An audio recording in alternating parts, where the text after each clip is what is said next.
अस्सलामु अलैकुम viewers, rare garden में मैं हूं आपका होस्ट बिलाल। और आज मैं ग्रो करने वाला हूं ड्रैगन फ्रूट के सीड्स। ये देख लें, ड्रैगन फ्रूट के सीड्स पड़े हैं मेरे पास। ये फ्रूट मैंने कट किया था और उसको कट किस तरह करना है, एडिबल पार्ट कौन सा है और उसके बेनिफिट्स वगैरह, इसके ऊपर मुकम्मल वीडियो बनाई है। उसका लिंक मैं डिस्क्रिप्शन में दे दूँगा, वहाँ से चेक कर लें। और सीड को फ्रूट से हार्वेस्ट किस तरह करना है, निकालना किस तरह है और सेव कैसे करना है, उसके ऊपर भी मुकम्मल एक वीडियो बनाई है। उसका लिंक भी डिस्क्रिप्शन में दे दूंगा, वहाँ से चेक कर लें।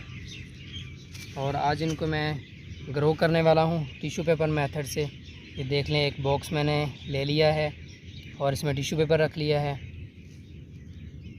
और ये सीड्स हैं मेरे पास। ये वाइट वैरायटी है, वाइट ड्रैगन फ्रूट। बहुत ही इजी है इनको जर्मिनेट करवाना ड्रैगन फ्रूट के सीड्स को।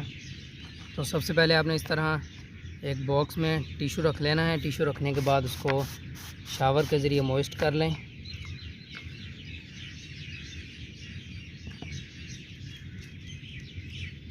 उसके बाद जी कुछ सीड्स लेने हैं और यूँ इसके ऊपर फैला दें, टिश्यू पेपर के ऊपर।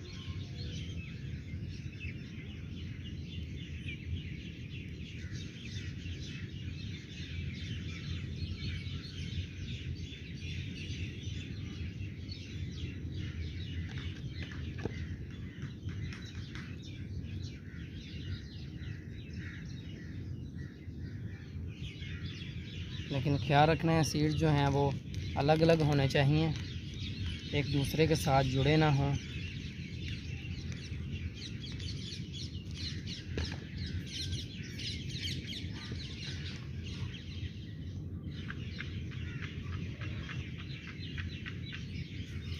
उसके बाद दोबारा हल्का सा शावर करें सीड के ऊपर।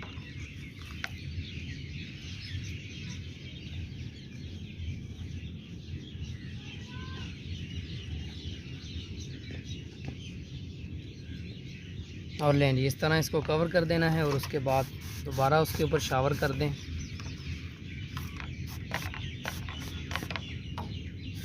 बहुत ज़्यादा पानी जमा नहीं करना अंदर, सिर्फ इसको मॉइस्ट करना है कि ये जो है टिश्यू पेपर मॉइस्ट रहे और इनकी वजह से सीड भी मॉइस्ट रहें, उनमें नमी रहे, तो ही ये जर्मिनेट होंगे।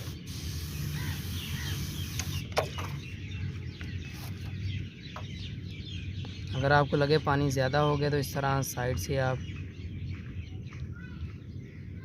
बाहर निकाल दें सारा पानी। लें जी, सीड हमारे लग गए हैं। अभी इसको एयर टाइट कर देना है इस तरह। लें जी, सीडलिंग हमारी हो गई। बहुत ही आसानी के साथ हमने अपने ड्रैगन फ्रूट के सीड्स को लगा दिया। अभी ये जो हैं तकरीबन 5 दिन के अंदर अंदर इनकी जर्मिनेशन स्टार्ट हो जाएगी। इसके ऊपर पहले मैं तजुर्बा कर चुका हूँ, तभी आपके साथ ये मेथड मैंने शेयर किया है। ज़्यादा से ज़्यादा भी लगेंगे तो 5 दिन के अंदर अंदर कुछ ना कुछ आपको वजाहत हो जाएगी। सीड फट रहे होंगे या कोई ना कोई सीड जर्मिनेट हो चुका होगा। और मज़ीद जो है सारे सीड वो 10 से 12 दिन के अंदर अंदर सभी सीड्स जर्मिनेट हो जाएंगे इंशाल्लाह। तो अभी इसको जो है लाइट वगैरह में नहीं रखना, डार्क प्लेस में रख दें जहाँ पे रोशनी ना आए, ऐसी जगह पे रख दें। रोशनी मतलब सनलाइट इनके ऊपर ना पड़े और बहुत ज़्यादा तेज़ रोशनी भी ना पड़े। और अगर आपके पास हीट मैट है तो हीट मैट के ऊपर इसको रख दें और एक टेम्परेचर सेट कर दें, उसी टेम्परेचर पर ये 24 घंटे रहे तो बहुत ही अच्छी जर्मिनेशन होगी और बहुत ही फ़ास्ट जर्मिनेशन होगी। खैर, ये जो मैंने आपको तरीका बताया, इस तरीके से भी 5 दिन के अंदर अंदर सीड जर्मिनेट हो जाएंगे। तो चलें, जैसे ये जर्मिनेट होंगे तब मैं आपके साथ शेयर करूँगा। 7 दिन बाद वाइट ड्रैगन फ्रूट के सीड्स को लगाए हुए 7 दिन हो चुके हैं। 7 दिन पहले टिश्यू पेपर में हमने ड्रैगन फ्रूट के सीड्स लगाए थे। आज उनका रिज़ल्ट आपको दिखाने वाला हूँ।